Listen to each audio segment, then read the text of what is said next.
Okay, in this lesson, I want to talk about 3 things that go into the sound of playing the blues in more of a hard bop or boogaloo kind of way.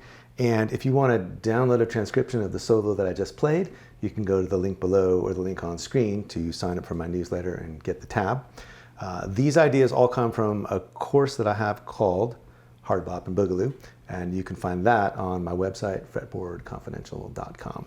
So, 3 things that we're going to talk about are playing multiple positions of the swing scale. So that's one idea. The idea of chromaticism, taking the swing scale and adding even more notes to it by connecting up some of the steps chromatically. And then the idea of contrasting playing the changes with playing just more of a blues sound. So in a previous video on swing and jump blues, I talked about the swing scale, and actually there's a few other videos on my channel where I talk about it. But basically, if we're in G,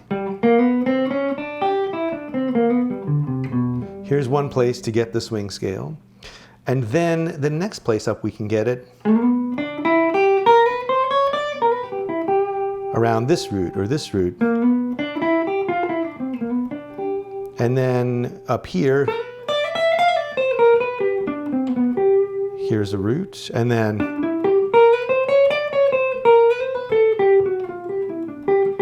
right there. So basically 4 places. And so since that's true for G, that's true if you sort of just turn everything upside down, you can get all those same positions, use all those same positions for the 4 chord for C. So here we are in C. And then we could come up here, same root, and then here, and then here. It's all the same shapes, just in a different, just from a different point of view. And same thing for D. So here we are coming from this shape for D, and then up to here. There's D, and then again, and then here. So we've ended up back sort of in the same shape that we used for G. So how you think about these and practice them is kind of up to you. You could say, well, if I've got this one in G, I could think about it up here for C and up here for D. And then if I know I have this for C, well, here it is for D, and here it is for G. So the idea is you can get them down one at a time and then move them around for each chord, or you can just try to get this kind of picture together of, well, I'm going from this kind of vicinity to this kind of vicinity to this kind of vicinity, which is really the same as this kind of vicinity. It's just, I'm thinking about it around triad shapes when I look at it this way. And if that works for you, then cool. But the idea is that once you have these, then at each sort of turning point in the chord progression, you can move up a position. Not that that's necessarily the most creative way to do it, but it's a good way to practice it, just so that you can start to have that fluidity of being able to travel where you want. And just for the record, I don't think covering the fingerboard for the sake of covering the fingerboard is that interesting. I'm perfectly happy, just like if I can get everything done, just playing around the 3rd fret, like I'm a happy guy. I don't really feel like I need to wander all over the place. But it is nice to have that when your ears tell you, hey, it's time to go up, it's nice to know where you're going to. And so a way to practice these, once you've got the idea of what the scale is and where the shapes are, is to try to, when the chords change, to try to move up to the next available position. And one good way to do that is to try to come into the 3rd of whatever chord you're going to. So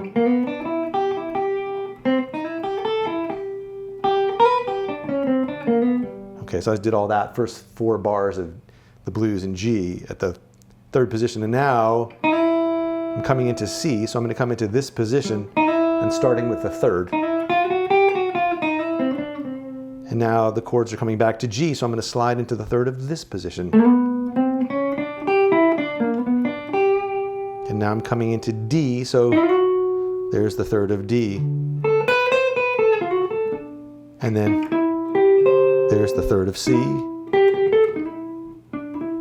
And now here's the third of G. And you can do this descending also. That would be cool too. But that's a way to just, in the space of 12 bars, just to get all the way up the neck. And it's just sort of an organized way of practicing it.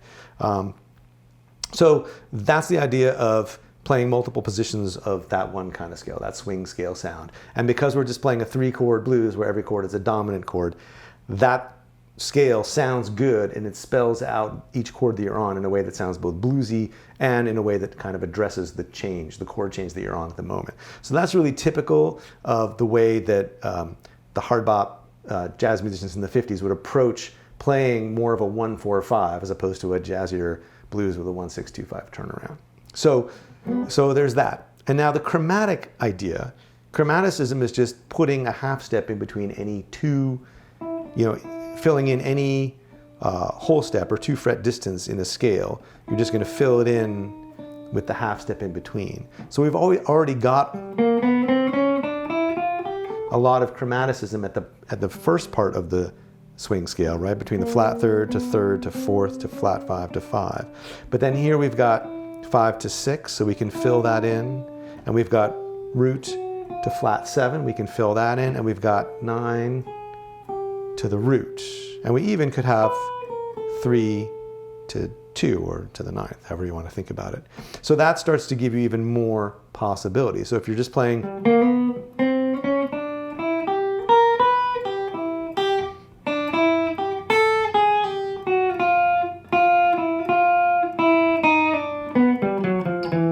you just start to have more things you can do.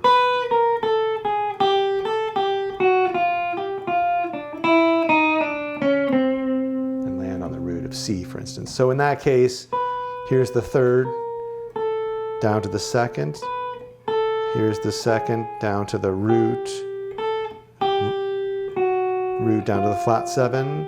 And then the 6th down to the 5th.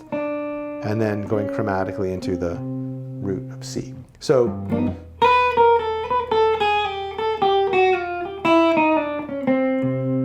and so it just gives you more, by sort of like going chromatically and then jumping back up and going chromatically down and jumping back up again. It's a really characteristic sound of the way bebop musicians played, and it's also a way to just kind of take a longer time to get where you're going so that you can have this longer, sort of more slinky line that gets you there. So that's just the idea of chromaticism. It kind of goes hand in hand with the idea of the swing scale in general. And then the last thing, which is another characteristic of the sort of 50s hard bop approach, is to mix the blues sound back in even when you're playing the changes. So you might have something that's really built out of the brighter sounds of the swing scale, which means you're really laying a lot on the major third and the 6th. But you could also answer that with more of a blues sound.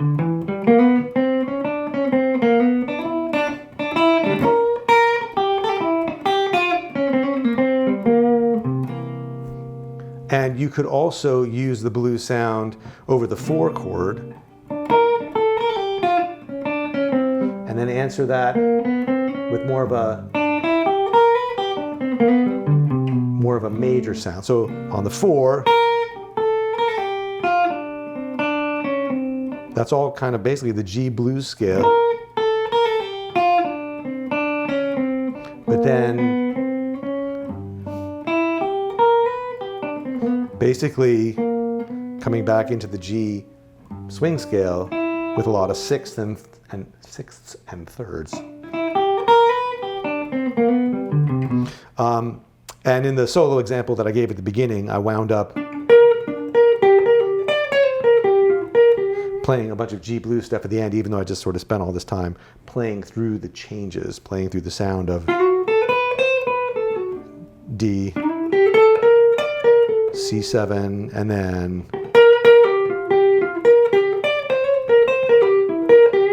so it's a punctuation. It's a thing that you can use at the end of phrases or that you can use on the 4 to get back to 1. So those 3 ideas are a big part of that sound.